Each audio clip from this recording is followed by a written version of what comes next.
ಎಲ್ಲರಿಗೂ ನಮಸ್ಕಾರ. Hello aspirants, ಎಲ್ಲ ಹೇಗಿದ್ದೀರಾ? ಹೇಗೆ ನಡೀತಿದೆ ನಿಮ್ಮ PDO ಎಕ್ಸಾಮಿನೇಷನ್ನ ಪ್ರಿಪ್ರೇಷನ್? ಸೊ ಇವತ್ತಿನ ವಿಡಿಯೋದಲ್ಲಿ ನಾನು ನಿಮ್ಮೆಲ್ಲರಿಗೂ ಕೂಡ 10 ಡೇಸಲ್ಲಿ PDO ಎಕ್ಸಾಮ್ ರಿವಿಷನ್ನ ಯಾವ ರೀತಿ ಕಂಪ್ಲೀಟ್ ಮಾಡ್ಬೋದು ಅಂತ ಹೇಳ್ತೀನಿ. ಆ್ಯಕ್ಚುಲಿ ಈ ಒಂದು ಟೈಮ್ ಟೇಬಲ್ ನಾನು ನನಗೋಸ್ಕರ ಹಾಕ್ಕೊಂಡಿದ್ದು. ಸೊ ಇದೆಲ್ಲ ನನ್ನ ಆಸ್ಪಿರೆಂಟ್ಸ್ಗೆ, ನನ್ನ ಟೀಮ್ಗೆ ಹೆಲ್ಪ್ ಆಗುತ್ತೆ ಅಂತ ಅಂದ್ಬಿಟ್ಟು ಈ ವಿಡಿಯೋನ ಮಾಡ್ತಿದ್ದೀನಿ. ಸೊ ಮೊದಲನೇದಾಗಿ ಇವತ್ತಿನ ದಿನ ಸೇರಿಸ್ಕೊಂಡ್ರು ನಮ್ಮ ಹತ್ರ 12 ಡೇಸ್ ಇದೆ. ನಾನು ಹಾಕಿರೋಂಥ ಟೈಮ್ ಟೇಬಲ್ ಮೊದಲನೇದಾಗಿ 10 to 12 hours ಓದೋದಕ್ಕೆ ಅಂತ ಕೊಡಬೇಕು. And 8 hours must and should ಮಲ್ಕೊಳ್ಳೇಬೇಕು. ಯಾಕೆ ಅಂತಂದರೆ ನಿದ್ರೆ ಅಂತೂ ಭಾಳ ಇಂಪಾರ್ಟೆಂಟ್ ಅಂತ ನಂಗೆ ಗೊತ್ತಾಯಿತು. ಯಾಕೆಂದರೆ ನಿದ್ರೆ ಜಾಸ್ತಿ ಮಾಡಿದಷ್ಟು ನಮಗೆ ನಮ್ಮ ಮೈಂಡ್ ಕಾಮ್ ಆಗಿರುತ್ತೆ. ಆಗ ನಾವು ಇನ್ನೊಂದು ಸ್ವಲ್ಪ ಯೋಚನೆ ಮಾಡಿ ಆನ್ಸರ್ ಮಾಡುವಂತಹ ಮೈಂಡ್ ರೆಸಿಸ್ಟೆನ್ಸ್ ಸಿಗುತ್ತೆ.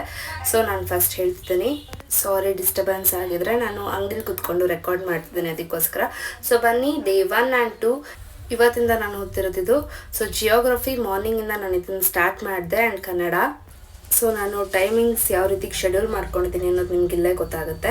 ಸೊ ನಾನು GSಗೆ 8 hours ಕೊಡ್ತಿದ್ದೀನಿ ಎವ್ರಿ ಡೇ. ಆ್ಯಂಡ್ ಕಮ್ಯುನಿಕೇಷನ್ ಪೇಪರ್ಗೆ 3 hours ಕೊಡ್ತಿದ್ದೀನಿ. ಸೊ ಡೇ 1 and 2 ಆಗಿದೆ. ಸೊ ಡೇ 3 and 4 ಏನು ಓದಬೇಕಂತಂದರೆ, ಜಿಯೋಗ್ರಫಿ ಓದಿದ್ರಿಂದ ನಮಗೆ ಎನ್ವೈರ್ನಮೆಂಟ್ಗೆ ಒಂದು ಬೇಸ್ ಸಿಗುತ್ತೆ. ಸೊ ನಾವು ರಿವಿಷನ್ ಮಾಡ್ತಿರೋದ್ರಿಂದ ಆರಾಮಾಗಿ ಮಾಡ್ಬೋದು. So environment morning to evening ಇರುತ್ತೆ. ಆ್ಯಂಡ್ ಇಂಗ್ಲೀಷ್ ಬಂದುಬಿಟ್ಟು ನೈಟಲ್ಲಿ ಓದ್ತೀನಿ. ನನಗಂತೂ 100% ಇದೆ. ಈ ಒಂದು ಟೈಮ್ ಟೇಬಲಿಂದ ನಿಮಗೆ ತುಂಬಾ ಯೂಸ್ಫುಲ್ ಆಗುತ್ತೆ ಅಂತ, ಯಾಕೆಂದರೆ ನಾನು ಕೂಡ ಈ ಟೈಮ್ ಟೇಬಲ್ನ ಫಾಲೋ ಮಾಡ್ತಿದ್ದೀನಿ. ಸೊ ಡೇ 5, ಡೇ 6 ಬಂದುಬಿಟ್ಟು, ಸಾರಿ ಅಲ್ಲಿ 6 AM ಅಂತ ಹಾಕಿದ್ದೀನಿ. ಡೇ 5 and ಡೇ 6 ಅದು ಫಸ್ಟ್ ಎಕನಾಮಿ ಮಾಡ್ತೀನಿ ಆ್ಯಂಡ್ ನೆಕ್ಸ್ಟ್ ಕಂಪ್ಯೂಟರ್ನ ಮಾಡ್ತೀನಿ. ಸೊ ಇಲ್ಲಿಗೆ ನಂದು 1 ಡೇನಲ್ಲಿ 11 hours ಕಂಪ್ಲೀಟ್ ಆಗುತ್ತೆ. ಇನ್ನು 1 hour ನಾನು ಎಕ್ಸ್ಟ್ರಾ ಓದ್ತೀನಿ. ಸೊ ಅದನ್ನು ಏನು ಓದ್ತೀನಿ ಅಂತ ಅಂದ್ಬಿಟ್ಟು ನನ್ನ ವಿಡಿಯೋ ಲಾಸ್ಟಲ್ಲಿ ನಾನು ಹೇಳ್ತೀನಿ. ನೆಕ್ಸ್ಟು ಡೇ 7 and ಡೇ 8 ಬಂದುಬಿಟ್ಟು ಹಿಸ್ಟ್ರಿ ಸಬ್ಜೆಕ್ಟ್ನ ಇಟ್ಕೊಂಡಿದ್ದೀನಿ. ಸೊ ಯಾಕೆ ಅಂತಂದರೆ ಎಕ್ಸಾಮ್ ಹತ್ತತ್ರ ಬಂದಾಗ ಹಿಸ್ಟ್ರಿ ಆ್ಯಂಡ್ ಪೊಲಿಟಿ ತುಂಬ ಇಂಪಾರ್ಟೆಂಟ್ ಆಗುತ್ತೆ. ಯಾಕೆಂದರೆ ಈಗ ನೀವು PDO ಎಕ್ಸಾಮ್ದು HK ಪೇಪರ್ನ ನೋಡಿದ್ರೆ ನಿಮಗೆ ಗೊತ್ತಾಗುತ್ತೆ. ಅದಕ್ಕೋಸ್ಕರ ನಾನು ಹಿಸ್ಟ್ರಿ ಇಟ್ಟಿದ್ದೀನಿ. ಆ್ಯಂಡ್ ಈವ್ನಿಂಗ್ ಬಂದುಬಿಟ್ಟು night time budget and economic survey. So ಇದು ಕರೆಂಟ್ ಅಫೇರ್ಸಲ್ಲಿ ಕೇಳ್ತಾರೆ. ಆ್ಯಂಡ್ ನೆಕ್ಸ್ಟ್ ಬಂದುಬಿಟ್ಟು ಡೇ 9 and ಡೇ 10. ಸೊ ಇದರಲ್ಲಿ ಪೊಲಿಟಿ ಮೋಸ್ಟ್ ಇಂಪಾರ್ಟೆಂಟ್ ಅಂತ ಅಂದರೆ Panchayat Raj and rural development and cooperative movements ಅಂತ ಬರುತ್ತೆ. ಸೊ ಇದನ್ನು ನೈಟ್ ಓದ್ತೀನಿ. ಸೊ ಮಾರ್ನಿಂಗ್ ಕಂಪ್ಲೀಟ್ ಆಗಿ ಮಾರ್ನಿಂಗ್ ಟು ಈವ್ನಿಂಗ್ ಪೊಲಿಟಿ ಮುಗಿಸ್ಬಿಡ್ತೀನಿ. ಸೊ ಇಷ್ಟ ಆದರೆ ಒಂದಷ್ಟು ಸ್ಟ್ಯಾಟಿಕ್ ಸಬ್ಜೆಕ್ಟ್ಸ್ ಕಂಪ್ಲೀಟ್ ಆಗುತ್ತೆ. ಆ್ಯಂಡ್ ನೆಕ್ಸ್ಟ್ ಇನ್ನೊಂದು ಹಿಂಟ್ ನಾನು ಲಾಸ್ಟಿಗೆ ಹೇಳ್ತೀನಿ, ಯಾವ ರೀತಿ ಈ ಎಕ್ಸಾಮ್ನ ನೀಟಾಗಿ ಕ್ರ್ಯಾಕ್ ಮಾಡ್ಬೋದು ಅಂತ ನಾನು ಹೇಳ್ತೀನಿ. So last day 11th and 12th ಕಂಪ್ಲೀಟಾಗಿ ರಿವಿಷನ್ ಮಾಡೋಣ. ಸೊ ಇಷ್ಟು ದಿನ ನಾವೇನು ಓದಿರ್ತೀವಲ್ವ, ಸೊ ಅದನ್ನು ಕಂಪ್ಲೀಟಾಗಿ ರಿವಿಷನ್ ಮಾಡಿದ್ರೆ ಓಕೆ ಆಯಿತು.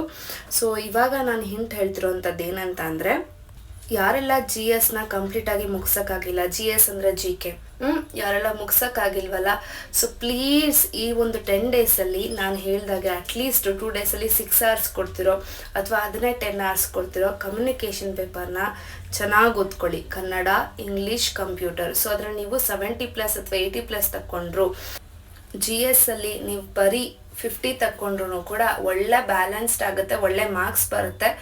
ಸೊ ನಾನು ಹೇಳ್ತಿರೋದು ಕಮ್ಯುನಿಕೇಷನ್ ಪೇಪರ್ನ ಆದಷ್ಟು ಫೋಕಸ್ ಮಾಡಿ.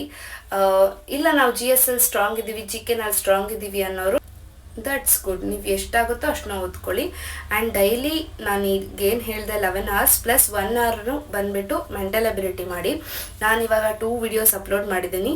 ನಾನು ಇವಾಗ ಸದ್ಯಕ್ಕೆ ನೇಟಿವಲ್ಲಿ ಇದ್ದೀನಿ, ಯಾಕೆಂದರೆ ನಾಳೆ ನನ್ನ ಬರ್ತ್ಡೇ.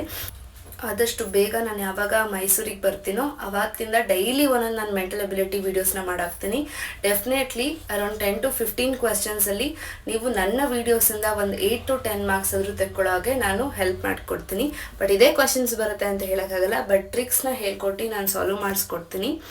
ಸೊ ಡೆಫಿನೆಟ್ಲಿ ನಿಮ್ಮೆಲ್ಲರಿಗೂ ಒಳ್ಳೆಯದಾಗಲಿ. PDO ಎಕ್ಸಾಮ್ಸ್ನ ಎಲ್ಲರೂ ಚೆನ್ನಾಗಿ ಬರೀರಿ ಅಂತ ಹೇಳ್ತಾ, ಈ ಒಂದು ಪ್ರೊಡಕ್ಟಿವ್ ಆಗಿ 12 hours ಸ್ಟಡಿ ಮಾಡೋಣ. ಸೊ ಕಂಪ್ಲೀಟಾಗಿ ನಾವು ಈ ಒಂದು 12 hoursನ ನಾವು ಸ್ಟಡಿಗೆ ಕೊಟ್ಟು ಆ್ಯಂಡ್ 8 hoursನ ನಾವು ಓದೋದಕ್ಕೆ ಕೊಡ್ತು ಅಂತಂದರೆ ತುಂಬಾ ಮೈಂಡ್ ಫ್ರೆಶ್ ಆಗಿರುತ್ತೆ, ರಿಫ್ರೆಶ್ ಆಗಿರುತ್ತೆ. ಆ್ಯಂಡ್ ರಿಮೈನಿಂಗ್ 4 hours ನಾನು ಏನು ಹೇಳ್ತೀನಿ ಅಂದರೆ, ತಿಂಡಿ ಊಟ ಆಗಿರ್ಬೋದು, ಫೋನ್ನ ನೋಡಿ ತೊಂದರೆ ಇಲ್ಲ, ಆದರೆ ಗಂಟೆಗಟ್ಟಲೆ ಫೋನ್ ನೋಡಬೇಡಿ, ಜಸ್ಟ್ ಫಾರ್ ರಿಫ್ರೆಶ್ಮೆಂಟ್ ಅಷ್ಟೇ. ಅದು ಬಿಟ್ಟರೆ ಒಂದು ಸ್ವಲ್ಪ ನಿದ್ದೆ ಮಾಡಬೇಕಾ, ನಿಮಗೆ ಓದೋ ಟೈಮಲ್ಲಿ ಆಗ್ತಿಲ್ಲ ನನಗೆ ಕೂತ್ಕೊಳ್ಳೋಕ್ಕೆ ಅಂದರೆ ಒಂದು ಅರ್ಧ ಗಂಟೆ ನಿದ್ದೆ ಮಾಡಿ. ನಿಮ್ಮ ಮೈಂಡನ್ನು ಹೆಚ್ಚು ಸ್ಟ್ರೆಸ್ ಮಾಡಿ ನಾನು 12 hours 14 hours 15 hours ಓದ್ತೀನಿ ಅಂದರೆ ನಿಮ್ಮ ಮೈಂಡ್ ಎಕ್ಸಾಮ್ ಟೈಮಲ್ಲಿ ವರ್ಕ್ ಆಗಲ್ಲ. ಏಕೆಂದರೆ ಅದಕ್ಕೆ ಹೆಚ್ಚು ಪ್ರೆಷರ್ ಬಿಟ್ಟಾಗ, ಈಗ ನೀವೇ ಕೇಳಿ, ಈಗ ನೀವೇ ಪ್ರೆಷರಲ್ಲಿ ಇದ್ದೀರಾ ಅಂತ ಅಂದಾಗ ನೀವು ಯಾವುದೇ ಒಂದು ರೆಸ್ಪಾನ್ಸ್ನ ನೀವು ಸರಿಯಾಗಿ ಮಾಡೋಕ್ಕಾಗಲ್ಲ, ಯಾವುದೇ ಕ್ವೆಶ್ಚನ್ಗಾಗಿರ್ಬೋದು ಅಥವಾ ಯಾವುದೇ ಸಿಚುವೇಶನ್ಗಾಗಿರ್ಬೋದು. ಸೊ ಇದು ನನ್ನ ಪರ್ಸ್ನಲ್ ಎಕ್ಸ್ಪೀರಿಯನ್ಸ್ ನಾನು ನಿಮ್ಮ ಹತ್ರ ಹೇಳ್ತಿರೋದು. ಆ್ಯಂಡ್ ಈ ಒಂದು ಟೈಮ್ ಟೇಬಲ್ ಬಂದುಬಿಟ್ಟು ನಾನು ನನಗೋಸ್ಕರ ಹಾಕ್ಕೊಂಡಿರೋದು. ಸೊ ನನಗೆ ನಿಮ್ಮ ಜೊತೆ ಶೇರ್ ಮಾಡ್ತೀನಲ್ವ, ನಾನು ಏನಾದ್ರು ಒಂದು ಟ್ರಿಕ್ಸ್ ಕಲ್ತ್ಕೊಂಡ್ರೆ ಅಥವಾ ಏನಾದರೂ ಒಂದು ನಾನು ಟೈಮ್ ಟೇಬಲ್ ಹಾಕ್ಕೊಂಡ್ರೆ, ಸೊ ಆ ರೀತಿ ನಾನು ನಿಮ್ಮ ಹತ್ರ ಶೇರ್ ಮಾಡಿಕೊಂಡೆ.